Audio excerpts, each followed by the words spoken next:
Welcome to another video.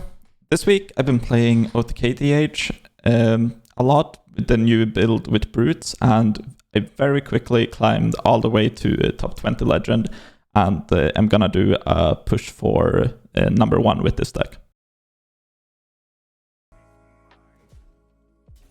Gotta make sure to get the order right, because if I double jump then I get philosophy, then I wouldn't have it outcasted.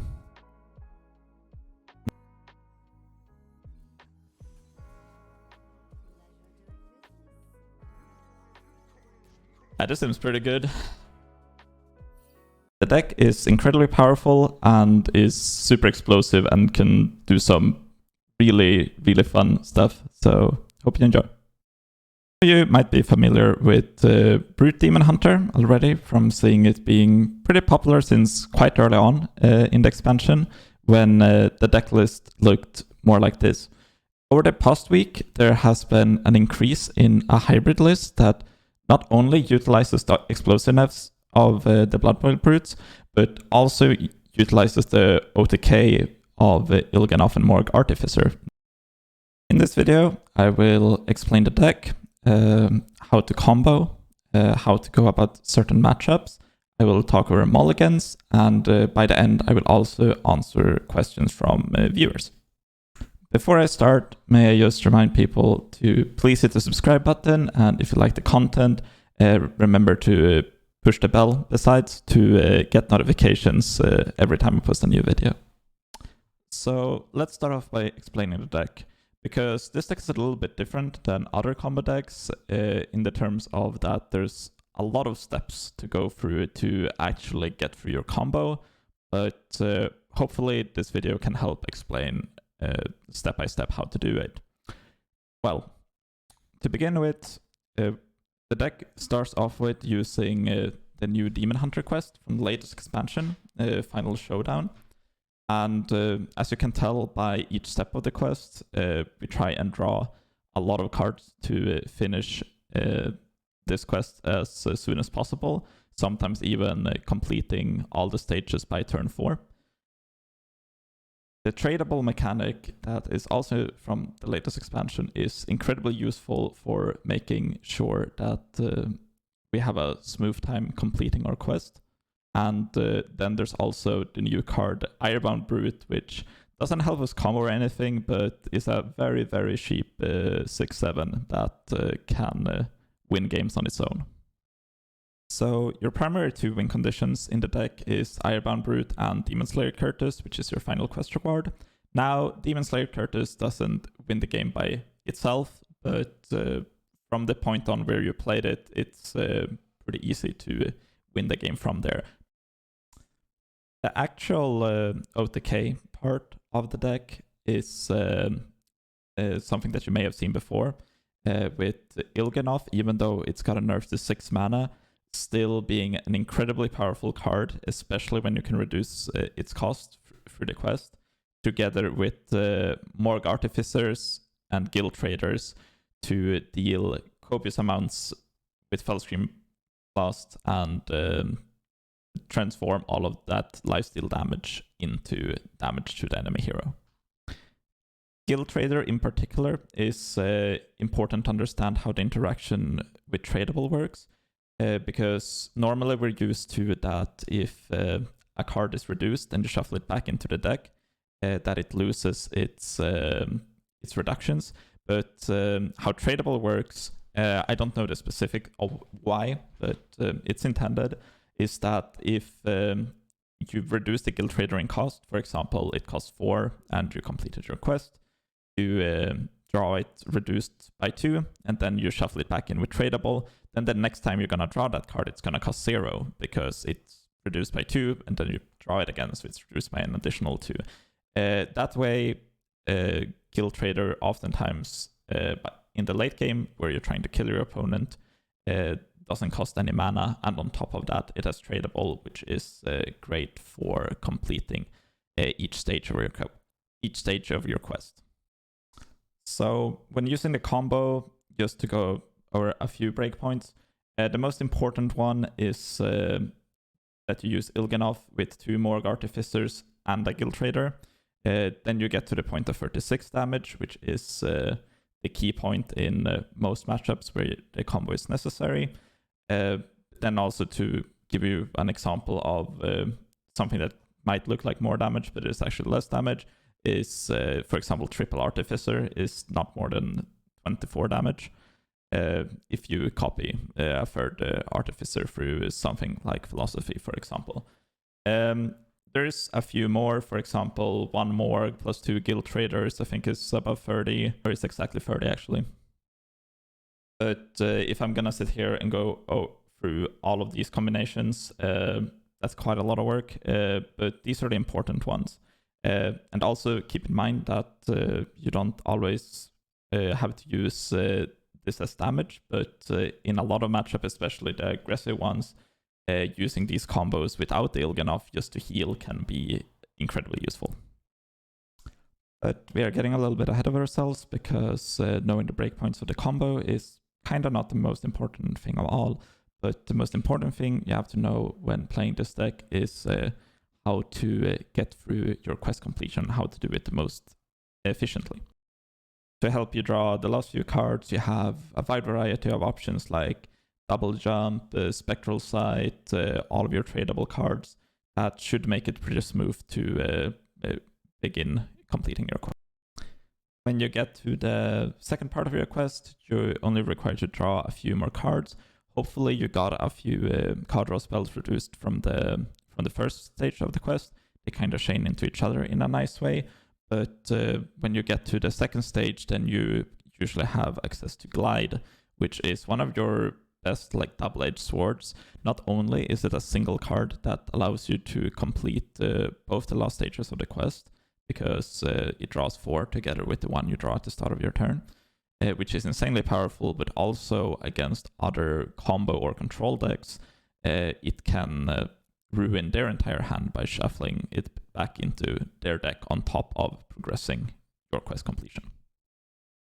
The last part is the exact same as the second part and gives you the Demon Slayer Curtis, which is one of your win conditions. And as you complete the quest, you get Demon Slayer Curtis, which you can only imagine how powerful it is. All of a sudden, your Il'gynoth costs 4 mana, your Morg Artificers that you could then copy with Philosophy also cost 0. Your card draw becomes super efficient, and it really doesn't take a lot of time until you assemble all the pieces you need for the OTK, considering that your entire deck is built around card draw. That makes this deck one of the more consistent decks that I've played so far in this meta, and that's why I enjoy it so much. Mulliganing with the deck is pretty straightforward. Your quest starts in your hand, and also you have a pretty clear game plan of what it is that you're trying to do. You're trying to draw cards. Your best cards in the mulligan are the delayed draws in terms of Task Piercer and Sigil Alacrity. Both of these make it very easy for you to complete the quest on the following turn unless you have really smooth draws. Lower down the priority list, Double Jump is also a card I really enjoy keeping since it usually changes me into even more draw. Spectral Sight is super good if it's close to the left of your hand where you can easily outcast it. And then even further down we have lower priorities or more of matchup specific priorities.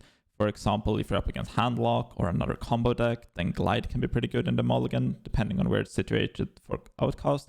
And against aggressive decks, you can focus less on completing your quest and keep cards like Immolation Aura. But I'll cover this a little bit more in the matchup section. And on the topic of mulliganing, it's also fine to keep tradable cards if you already have a Sigil Alacrity or Tusk Piercer. Basically just keep tradable cards to reassure that you can complete a stage of the quest is completely fine. Just plan out the game like as you see your starting hand. In terms of matchups for the deck, this is what I've been gathering over the past week.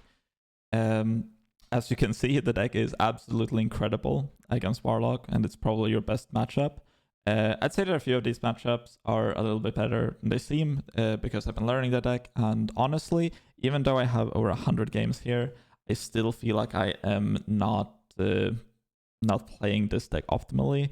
It's just incredibly hard with like the sequencing and counting and drawing to your deck, etc. But it's at least something to go by. Like the only thing I would like to say when looking at these is that I think the Rogue matchup, for example, is quite a lot better. I think that Rogue is one of the better matchups, but sadly I don't have the results to back it up.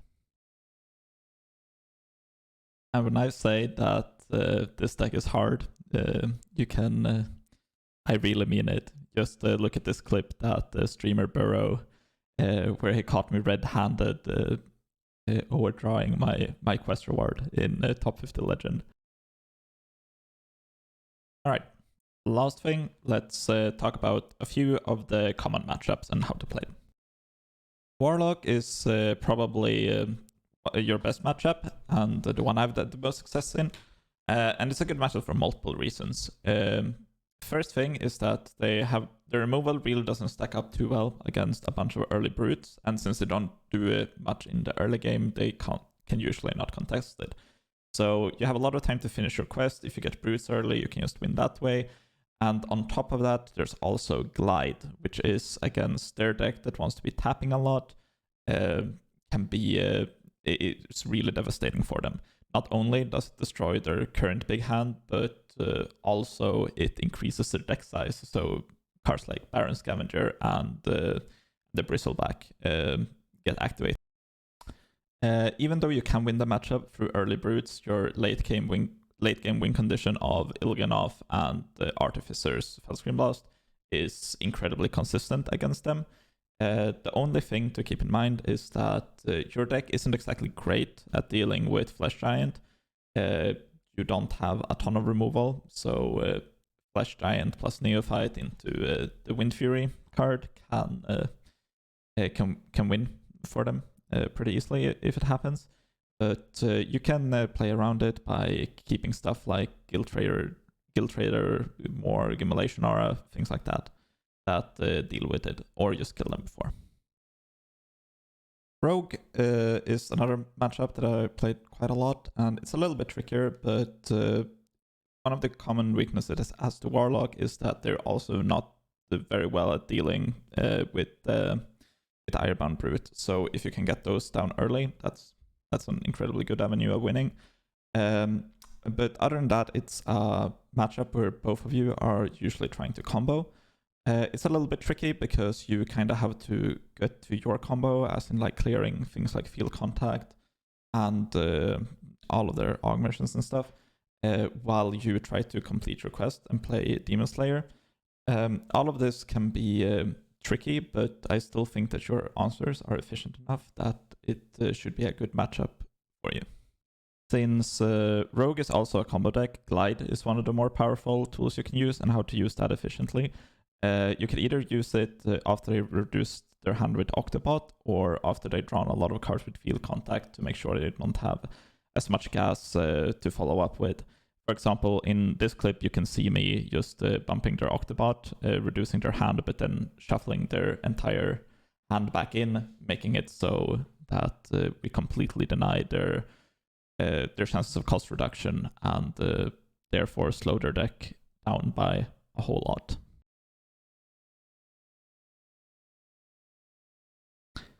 Shadow Priest is one of my favorite matchups to play as this deck, because where in other matchups you have to save combo pieces like Il'gynoth and Guild Traders and Fellscream Blasts to combo in the late game. Against Priest, you don't have to focus on how you win the game, but instead only on surviving. That means that cards like Immolation Aura and Fellscream Blast can just be used in the early game, even all copies of them.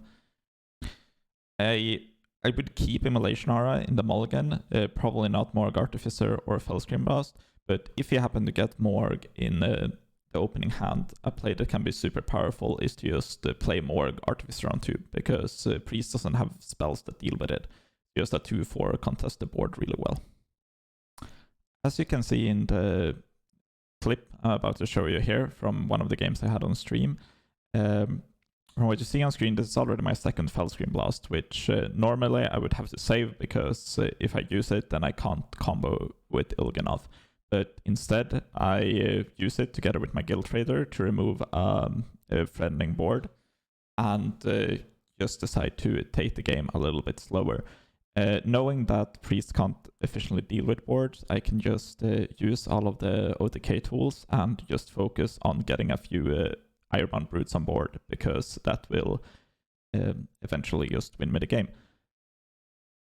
What else is important to note is that at this point the game is at turn 9, and I have still not even completed the second part of my quest. So when you play this matchup, your main focus should be at removing their board, and at some point they don't have enough gas to keep pressuring, and then you can just slowly but steadily take over the game and summon the Ironbound Brutes. The matchup is really tricky, but just make sure that you don't die early, and yell Brute me dude on the top of your lungs as loud as you can, and you should be fine when you play this matchup.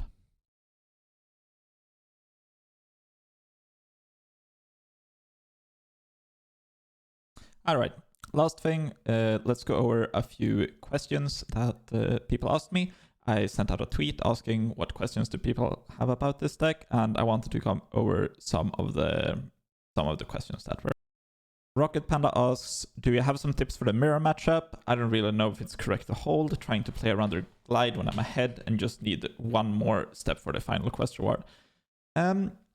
The mirror matchup is a little bit weird because what Rocket Panda is describing here is that a very common play in the mirror match is that you complete quest, you get Curtis in your hand, and your opponent glides you, which can lead to some weird games, because if you both make sure that you hold glide for the opponent's Curtis, which I think is a pretty strong play overall, then the game can progress to a point where none of you actually gets to play with your final quest reward, and then it gets a bit weird.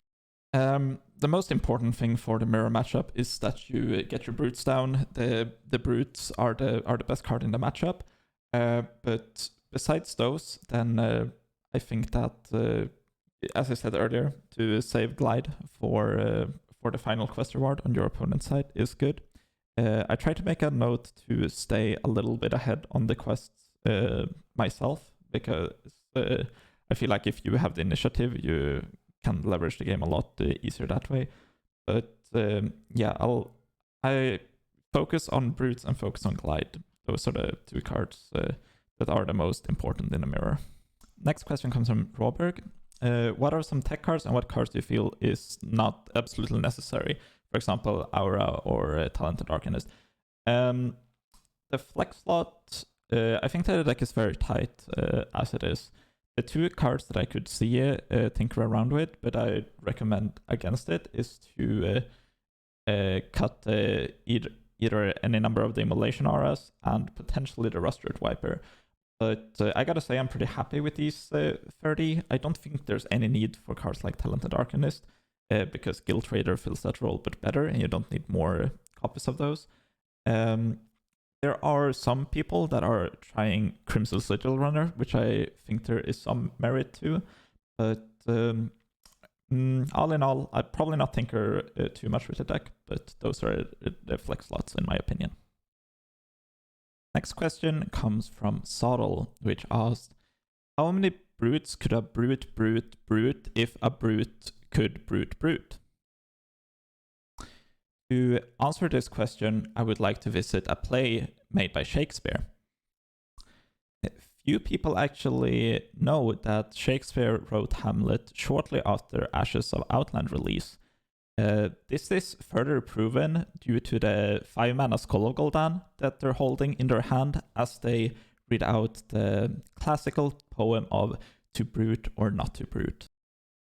Shakespeare makes it very clear through his words and actions through his life that all pointed towards the fact that there aren't such a thing as enough brutes. And there also comes the fallacy in Sodal's question. by further analyzing this classic poem, we can see that Shakespeare did his best to describe a pretty standard game of Demon Hunter versus Warlock in this piece. So, to summarize this, the question should never be how many brutes, but rather just consider brute as a lifestyle. You're welcome, Subtle. Alright, honestly, I have no idea what that was, but the last question I'm gonna go over comes from Toasty, who asks how to recover / adjust when your hand is bricky garbage. How do you play to? What we mean with bricky garbage in this question is probably along the lines like when your hand is all immolation Rs, fell screen blasts, and Ilganovs in the opening hand. It's a little bit tricky, but that's why I kind of prefer this list than the old brute version, because you can actually play a pretty decent game at just taking things slow and go for sort of a control style game plan. You're not great at it, but between immolation Rs, fell screams, and studies, you actually do have quite a lot of initiative over how fast the game progresses. I would probably just try to play pretty passively and just don't like spend too many resources if it's not necessary. You can go pretty low in life total if it's a matchup that they are trying to pressure you, because like when the brutes eventually come down, they just brick wall your opponent, and you usually can't take more damage. So be a little bit greedy, save your removal. Just if you have like acrobatics with a few mana, just play it. Try to set up a better hand until you eventually can do something. Another card that is great in like these sort of hands is that you always have glide as an out. To if your hand really sucks, you can just get a new one. So always keep that out in mind as well.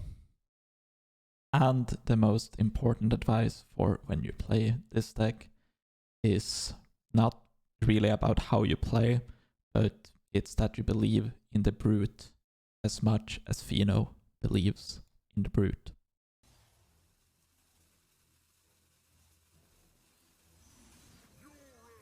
Where the haters at now? Huh? Where you at, dude? Where the fuck you at, dude? It bruted me, man. It was inevitable. It was gonna brute me eventually, man.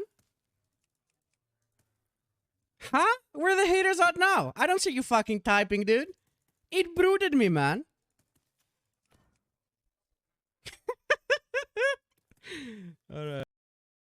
Alright, that's everything for today's video. Thanks everyone for watching. I'll leave you with a pretty cool game that I played on stream. And I hope you enjoy. Last thing before I go, which I think I've said about like 4 times so far in the video, but last thing.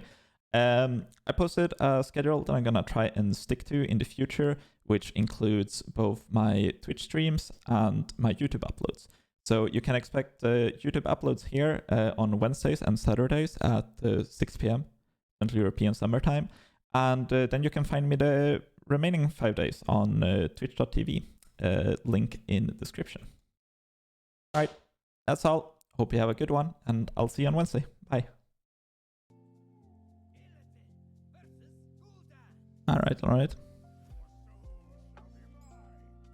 I'm not sure how I feel about keeping tradables against Warlock. I think I'll ship. I really like it's pretty slow to keep tradables. I'd really like to find and they're so replaceable. I'd really like to find Sigil and Tusk Piercer.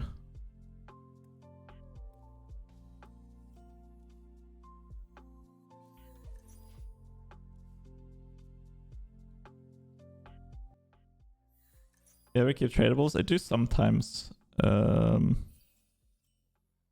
It depends. Now I'm like not. Yeah, this hand is so slow. It might be fine though. If I have like a Tusk Piercer or a Sigil, I keep tradables.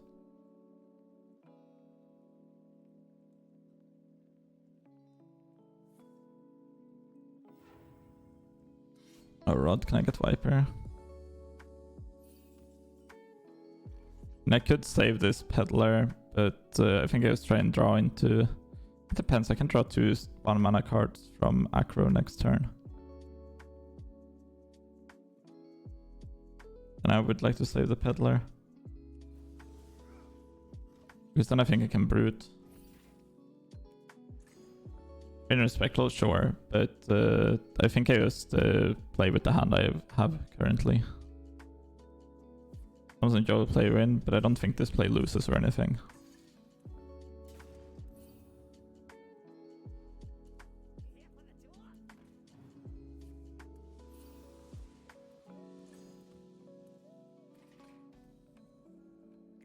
I think this is like pretty big odds of winning as well. All I do is need 2 1 mana cards. Unlucky.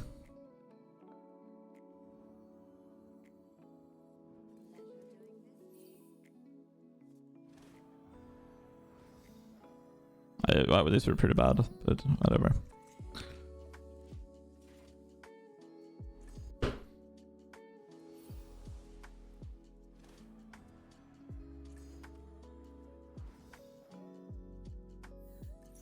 Either way, if I went for tradable on that turn, I would have bricked pretty hard. A little bit afraid of my magic being muscled, but lighting this hand would be nice.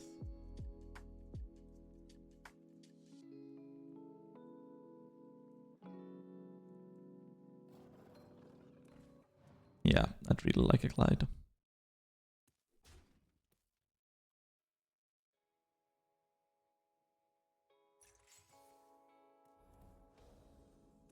Mm-hmm.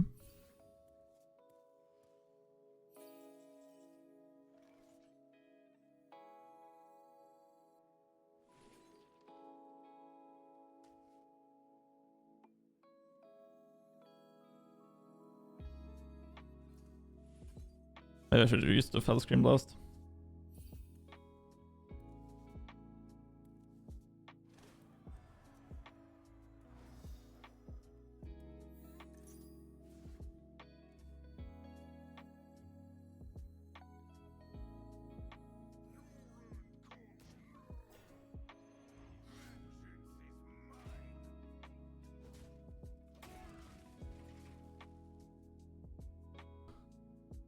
I have a hard time seeing them come back from this.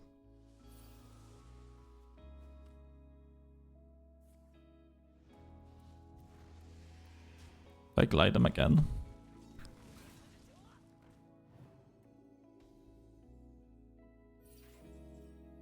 Or do I just glide myself?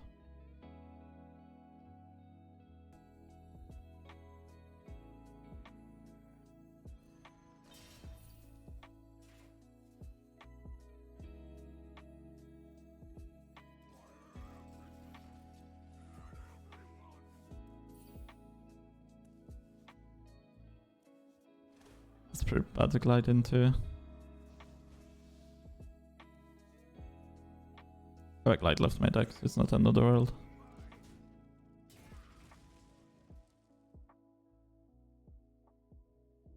I can lose to Flesh Giants in multiples.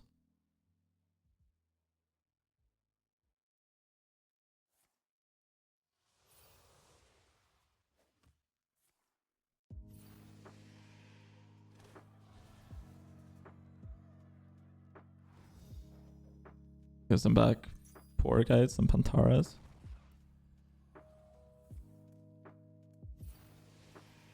Or maybe I'm gay. If they got a bunch of Flesh Giants from this, I could be in trouble.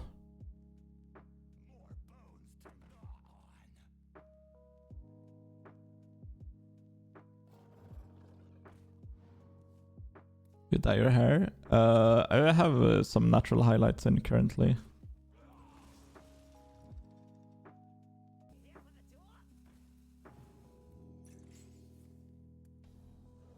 Imara?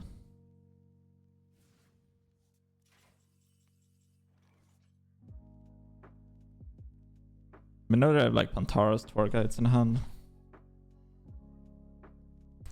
This is my second Fell Scream. Let's say I have 1 left. Yeah, it's my first Fell Scream. I could Aura play Curtis.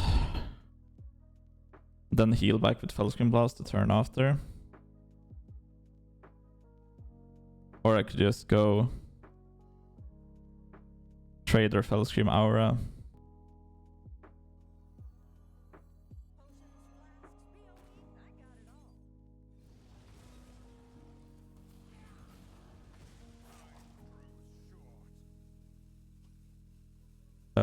Do I attack?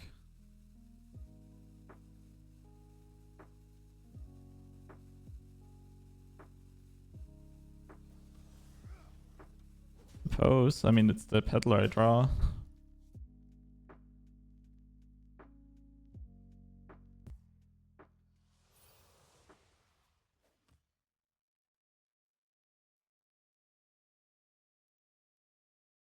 Does my hair look dyed?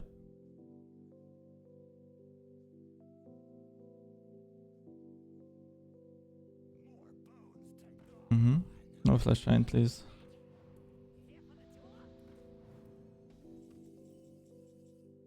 Alright, this seems right. How many outcast cards do I have?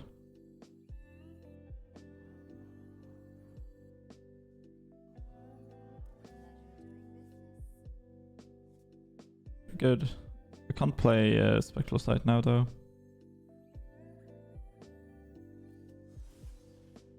Unlucky. Entire products to use? Just the beach spray and or salt spray, beach spray, and a little bit of Axe. It usually holds for like 2 days. I mean, this is literally me waking up, but I had hair products yesterday and I didn't shower this morning, so I'll shower later today.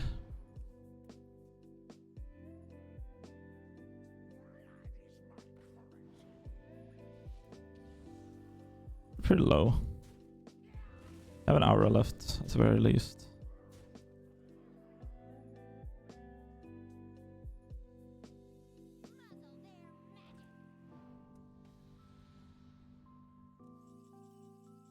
Frustrating because I can't play it.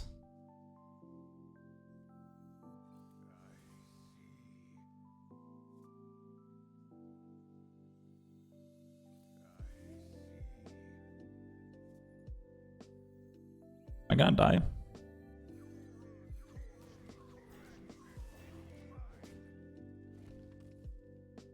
Oh, probably not, but I need to draw glide or acrobatics.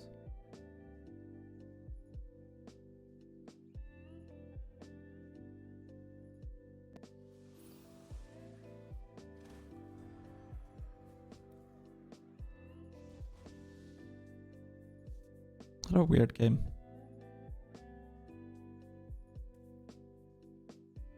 Also have 2 Illidari studies. My entire deck is action. Except philosophy is probably philosophy ain't lethal.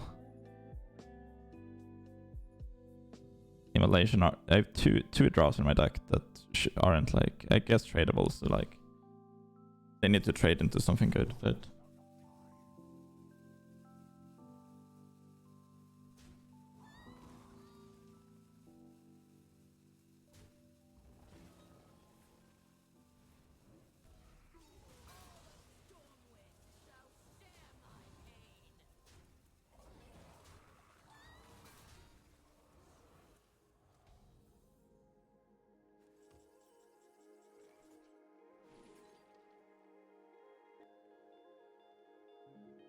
there's the skull into glide. And I glide into the combo. Pretty doable.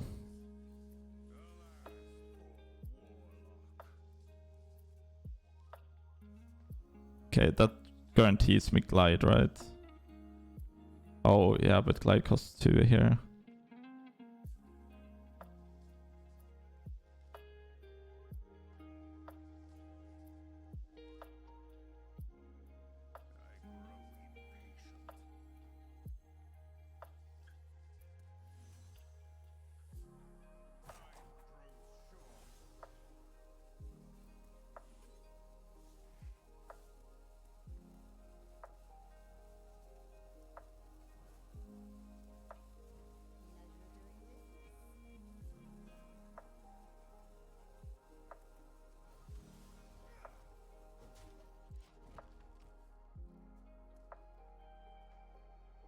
To draw into Aggro next turn.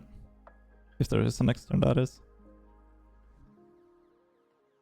Battle Master kills me, I guess.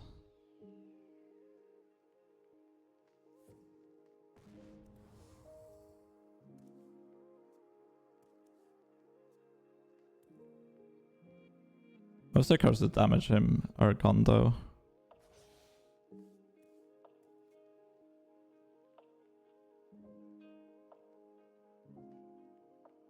Tamsin Unstable Shadow Blast is lethal.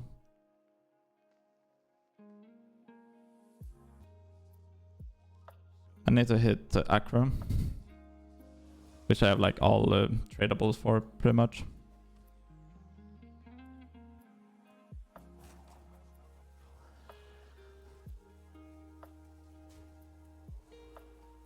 But I need to hit Aggro before I hit Fell Scream. That's the kicker.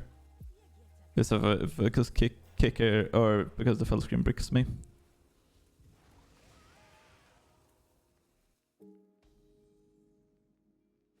Should be lethal.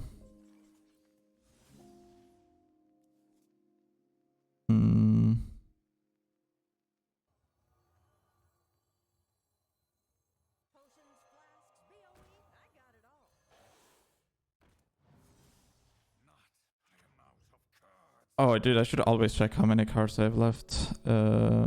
Because I definitely thought I had Anildar studies and stuff left. Wow, what a game. I need to remember to check my deck size more and just not rely on deck tracker because it's bugged with Sigil of Alacrity. Alacrity.